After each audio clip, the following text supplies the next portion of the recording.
ግርጃቸውን እየታሰሩ ዑለማዎቹ ቄሶቹ ዓሊሞቹ በገደል ተሰደው ከዛ ሁላ ተተሸነፈ በኋላ ወሎ ተተረታ በኋላ ነው ወደ ደቡብ የዞሩት።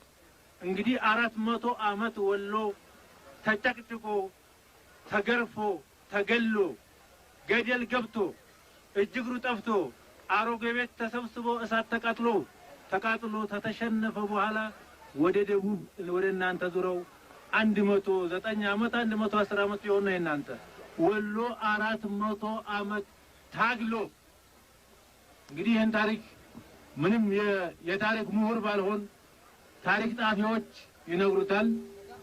አጤ ሐዋኒስን ማን እንደገደለው አጤ ቴዎድሮስን ማን እንደገደለ የሚወራው ሌላ ነው። የገደለው ወሎ ሳይሆን አይቀርም። የወሎ ታጋይ ነው።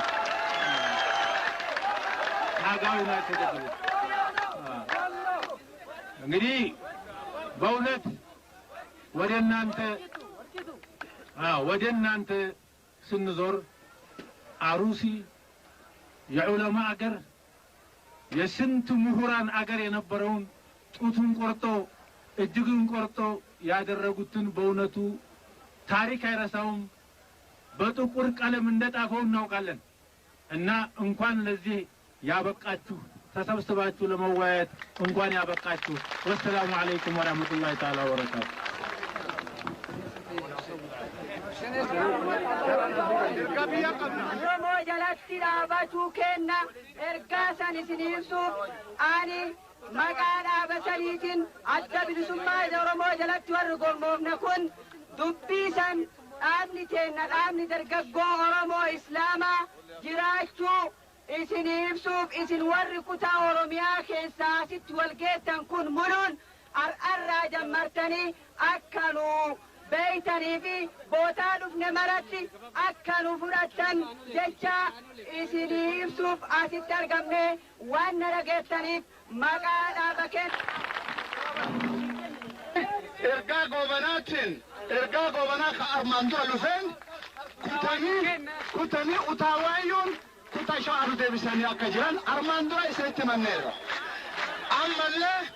ammallee yennaan isini dhufne ergaa kana himannu addi bilisummaa Oromoo jalatti ummatti kutaan utaawaayyu qophaa'ee sirba kanaaf kutaan Oromiyaa kun dhufee akka jidduu keenyatti argamu yennaa inni argame ergaan adda asitti itayyattee kun akka biyya keenyatti ta'u gammachuun akka isin eenyu kutaa 11 kana ergaan kiyya asirratti singaatoon fudhaan irra gooftan.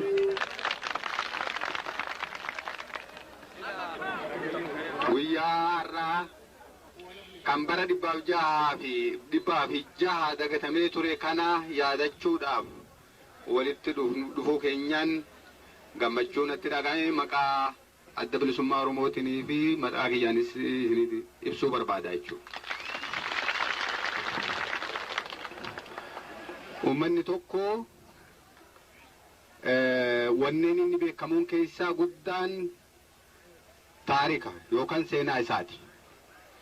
Seenaa uummanni keenya yeroo dheeraaf dabarsaa ture keessaa inni guddaan tokko bilisummaadhaan waqtii inni jiraachaa ture sirna caffee, sirna gadaa, kan sirna dagaaginaa, kan sirna walqixxummaa tureen kan inni itti bulaa ture jechuudha.